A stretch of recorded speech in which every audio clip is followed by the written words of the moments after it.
하나님 말씀 마태복음 28장 19절 다 같이 읽겠습니다. 그러므로 너희는 가서 모든 족속으로 제자를 삼아 아버지와 아들과 성령의 이름으로 침례를 주고. 아멘. 예수님께서 승천하시기 직전에 제자들에게 주신 지상대위임령입니다. 예수님께서는 승천하시기 직전에 제자들에게 모든 족속으로 제자를 삼으라고 명령하셨습니다. 그리고 아버지와 아들과 성령의 이름으로 침례를 주고 예수님께서 분부하신 모든 것을 가르쳐서 지키게 하라고 명령하셨습니다. 그런데 이러한 예수님의 지상대위임령은 예수님의 제자들에게만 주신 사명이 아니라 오늘날 이 땅에 성령으로 세워진 모든 교회와 종말을 살아가는 구원받은 성도들에게도 주신 거룩한 사명입니다. 그러기에 구원받은 성도들은 성령의 권능을 힘입어서 예수의 복음을 증거함으로 제자를 삼고 아버지와 아들과 성령의 이름으로 침례를 주고 예수님께서 분부하신 모든 것들을 가르쳐서 지키게 해야 합니다. 19절에서 예수님께서는 아버지와 아들과 성령의 이름으로 침례를 주라고 명령하셨습니다. 여기에서 아버지와 아들과 성령의 이름으로 라고 하는 말은 신약 성경에 최초로 나타난 삼위일체 하나님에 대한 언급입니다. 물론 성경에는 삼위일체라고 하는 직접적인 표현이 나타나 있지 않습니다. 그렇지만 성경 전체는 하나님께서 삼위일체이심을 우리에게 분명하게 증거해 주고 있습니다. 삼위일체 하나님에 대한 신앙 고백은 추상적이거나 관념적인 것이 아니라 바른 신앙의 척도입니다. 성경은 분명하게 하나님께서 본질적으로 한 분이시며 또 위격으로는 셋으로 존재하신다고 증거하고 있습니다. 이러한 삼위일체는 성경을 통하여 계시된 하나님의 특별 계시이며 또 성경이 말하는 진리이자 비밀입니다. 그런데 안타깝게도 이 삼위일체는 인간의 이성의 영역이 아니라 믿음의 영역에 해당이 됩니다. 다시 말하면 삼위일체는 인간의 이성이나 지식으로 이해할 수 있는 것이 아니라 오직 성령께서 우리 마음을 조명하시고 또 깨닫게 주실 때 비로소 우리가 믿을 수 있고 깨달을 수 있다는 것을 말하고 있습니다.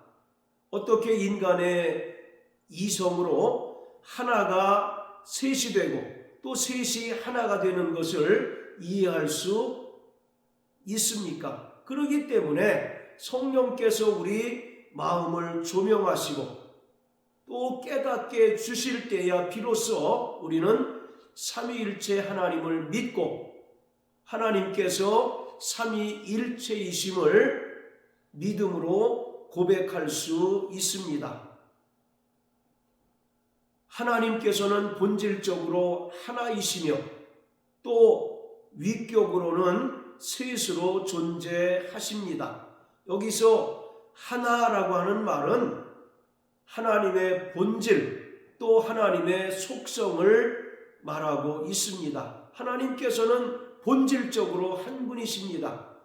요한복음 5장 18절을 보면 유대인들이 예수님을 죽이려고 하는 이유 두 가지를 말하고 있는데 그 첫 번째가 안식일을 범하는 것이었습니다. 그리고 두 번째가 예수님께서 하나님 아버지를 자신의 친아버지라 하여 자신과 하나님을 동등한 존재로 여기는 것이었습니다. 이것은 유대인들로서는 도무지 용서할 수 없는 신성모독죄에 해당이 되었습니다.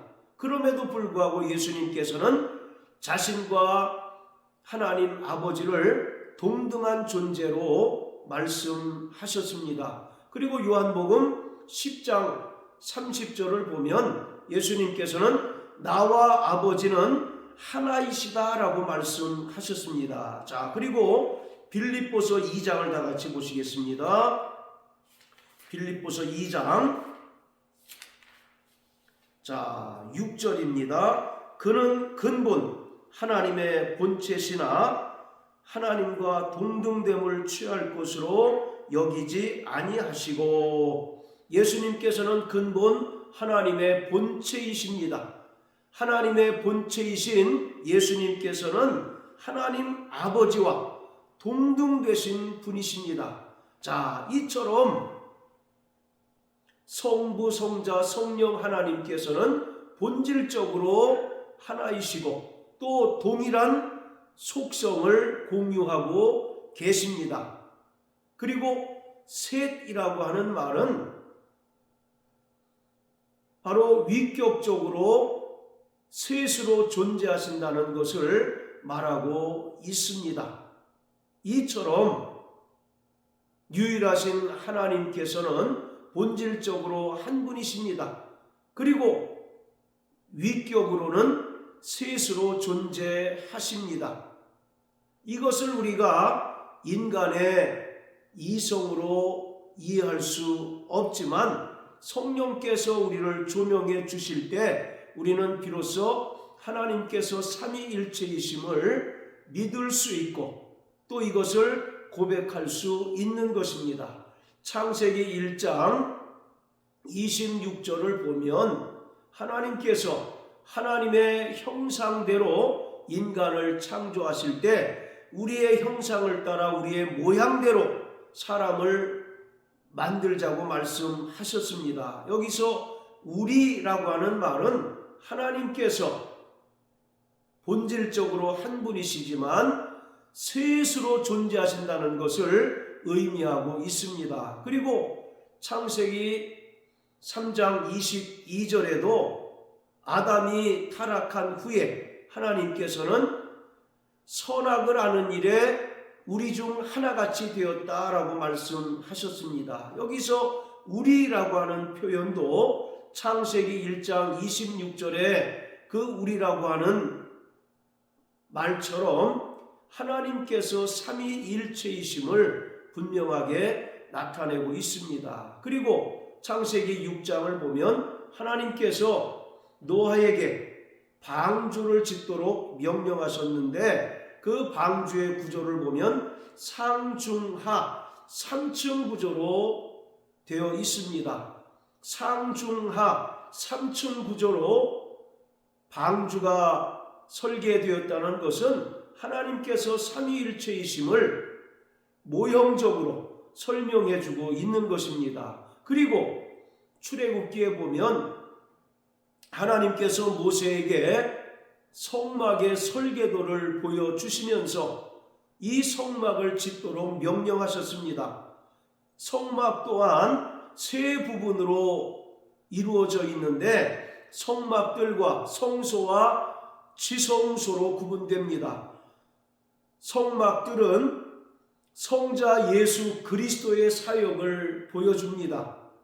성막들에는 번제단과 물두멍이 있는데 이것은 예수님의 대속의 사역을 설명합니다. 그리고 성소는 성령 하나님의 사역을 말하고 있고 또 지성소는 하나님의 보좌가 있는 곳으로서 성부 하나님을 우리에게 나타내주고 있습니다. 이처럼 구약 성경에서도 하나님께서 삼위일체이심을 분명하게 증거하고 있습니다. 자, 그리고 오늘 본문인 마태복음 28장 19절에서 예수님께서 직접 아버지와 아들과 성령의 이름으로 칭례를 주라고 말씀하심으로써 하나님께서 삼위일체이심을 분명하게 말씀하셨습니다. 자, 그리고 고린도후서 13장 13절입니다. 주 예수 그리스도의 은혜와 하나님의 사랑과 성령의 교통하심이 너희 무리와 함께 있을지어다 라고 바울이 마지막 인사말을 하는데, 여기도 주 예수 그리스도 또 그리고 하나님의 사랑과 성령의 교통하심을 말함으로써 하나님께서 삼위일체이심을 분명하게 나타내고 있습니다. 우리는 인간의 이성으로 하나님의 삼위일체이심을 이해하려고 노력하는 자가 아닙니다. 성령을 통해서 우리는 하나님께서 삼위일체이심을 믿는 자입니다. 그뿐만 아니라 우리는 성부, 성자, 성령 하나님의 그 사역을 통해서 하나님께서 삼위일체이심을 분명하게 알 수 있습니다. 창세기 1장을 보면 하나님께서 태초에 천지를 창조하셨습니다. 자, 창세기 1장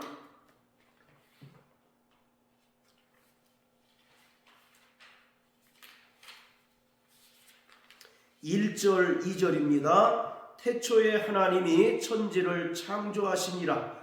땅이 혼돈하고 공허하며 흑암이 깊음 위에 있고 하나님의 신은 수면에 운행하시니라. 하나님께서 태초에 천지를 창조하셨을 때 바로 무질서 상태에 있었습니다. 땅이 혼돈하고 공허하며 흑암이 깊음 위에 있었다라고 말씀합니다.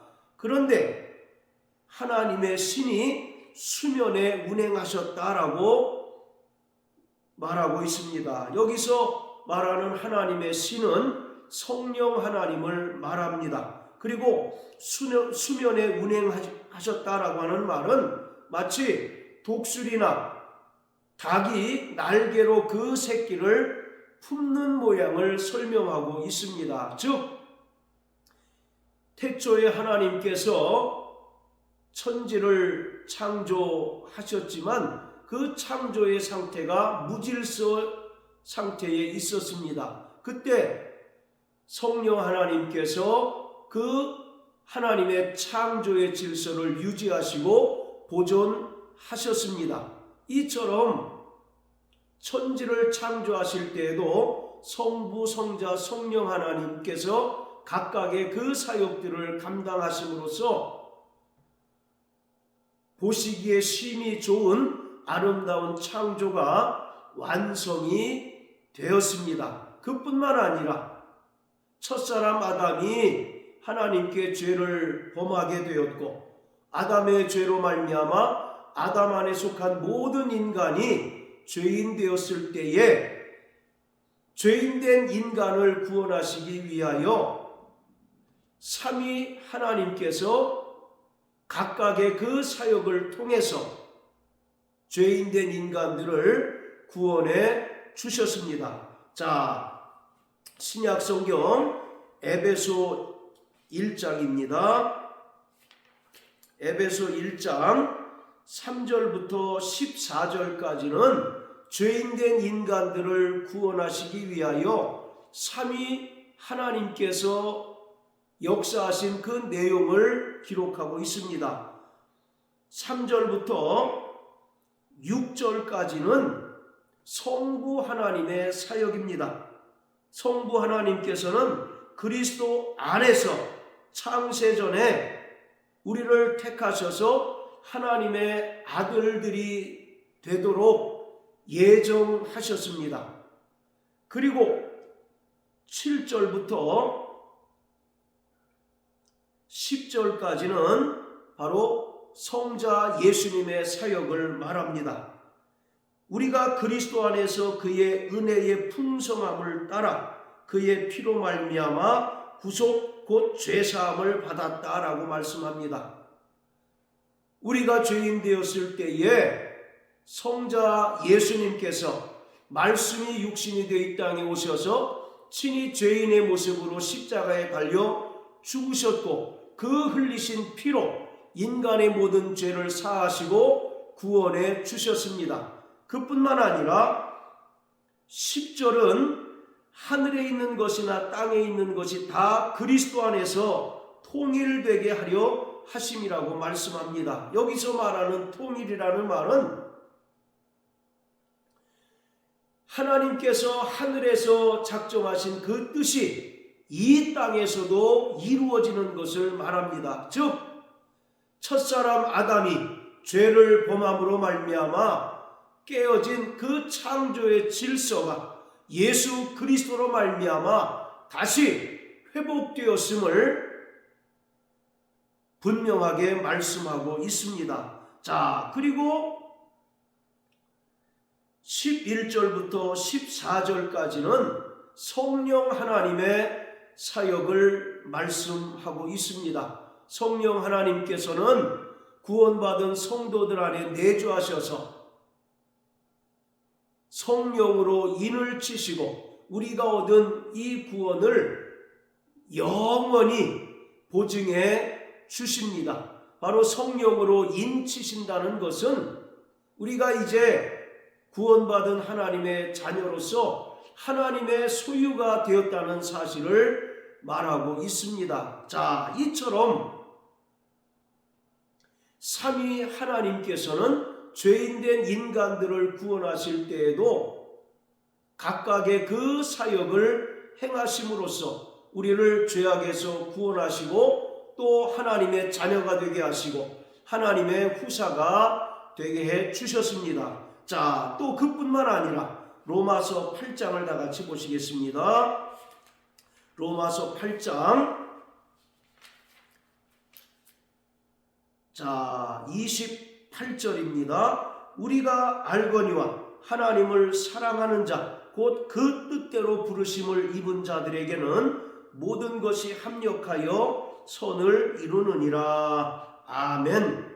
자, 이것은 사람들이 대표적으로 오해하고 있는 성경 구절 중에 하나입니다. 우리가 서로 합력해서 하나님의 선을 이루고 하나님께 영광을 돌리자라는 그런 의미로 이 구절을 인용하거나 이해하는 것이 일반적인데 로마서 8장 28절의 말씀은 그런 뜻이 전혀 아닙니다.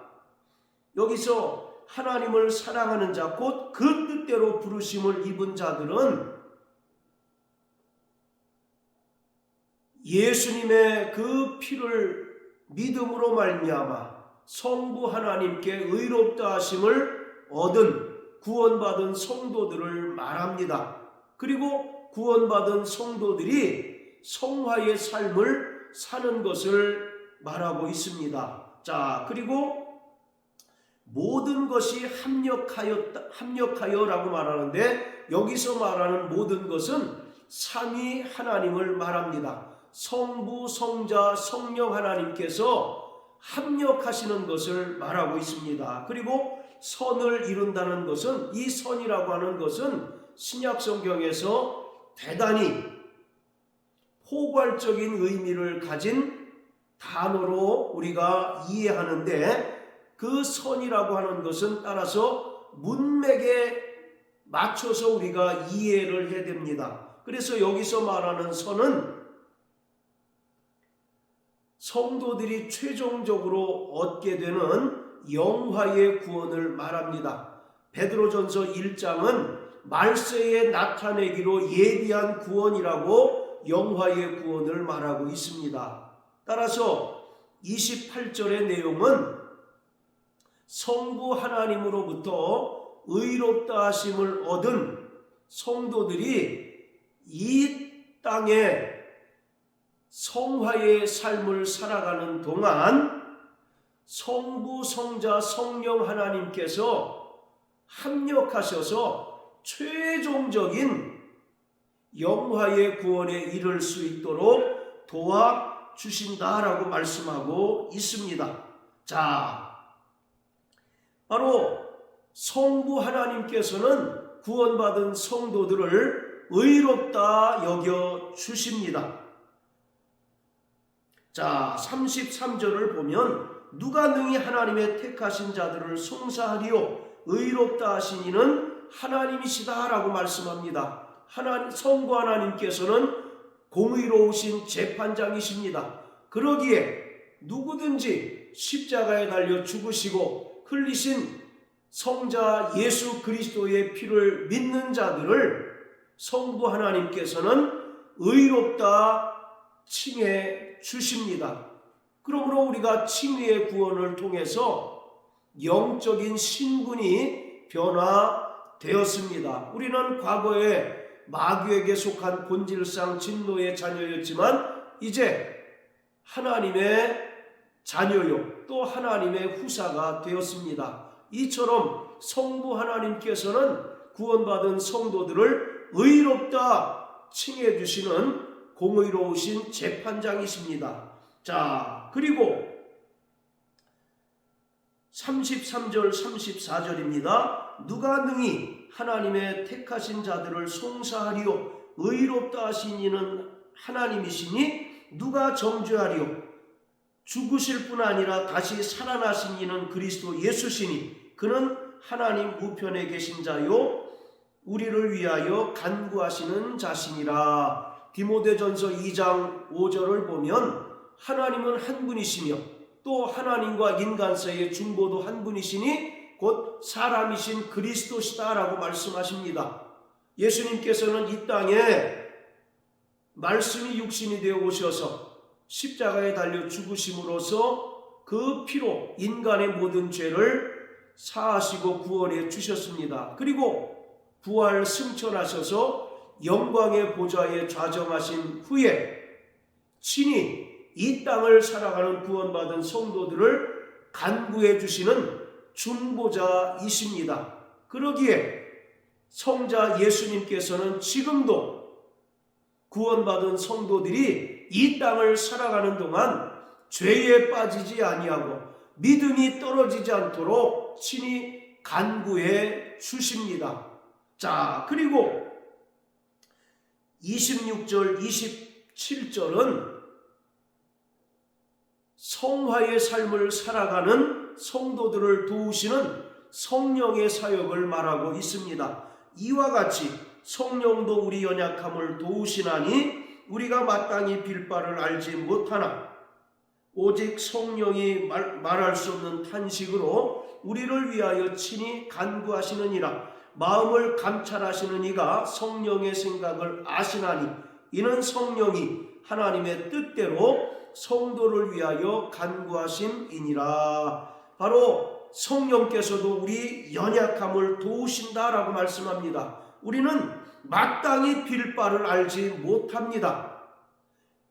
성도들의 연약함은 온전히 하나님의 뜻을 알지 못하는 것입니다. 그런데 성령 하나님께서 성도들의 연약함을 도우셔서 성도들로 하여금 하나님의 뜻을 깨닫게 하시고 하나님의 뜻을 알게 해 주십니다. 이를 위하여 성령께서 구원받은 성도들을 친히 위에서 간구해 주십니다. 자, 이처럼 성부, 성자, 성령 하나님께서는 천지를 창조하실 때에도 합력하셔서 모든 만물을 아름답게 창조하셨습니다. 그리고 에베소 1장에서 말하고 있는 것처럼 우리가 죄인 되었을 때에 성부, 성자, 성령 하나님께서는 합력하셔서 죄인 된 우리를 구원해 주셨습니다. 그뿐만 아니라 구원받은 성도들이 이 땅에서 성화의 삶을 살아가는 동안에도 성부, 성자, 성령 하나님께서는 성도들을 도우셔서 선을 이루게 하십니다. 최종적인 영화의 구원에 이르게 하십니다. 그러기에 구원받은 성도들은 이러한 압도적인 삼위일체 하나님의 그 놀라운 그 사랑과 은혜에 감사하고 또 찬양할 뿐입니다. 그리고 이 땅에 세워진 그리스도의 몸된 교회는 삼위일체 하나님께서 이루신 창조와 구원의 역사를 온 세상을 향하여 담대히 선포해야 합니다. 이것이 주님께서 승천하시면서 이 땅을 살아가는 모든 교회와 성도에게 부여한 거룩한 사명입니다. 하나님은 삼위일체 하나님이십니다. 이것을 상실할 때 우리는 구원을 잃어버릴 수 있습니다. 그러므로 날마다 성령으로 삼위일체 하나님 되심을 고백하고 또 삼위일체 하나님께서 우리의 삶 가운데 구체적으로 개입하시고 간섭하시고 도우실 수 있도록 날마다 그 은혜를 구하고 그 은혜를 의지하는 저와 여러분들 되시길 예수님 이름으로 축복합니다. 할렐루야.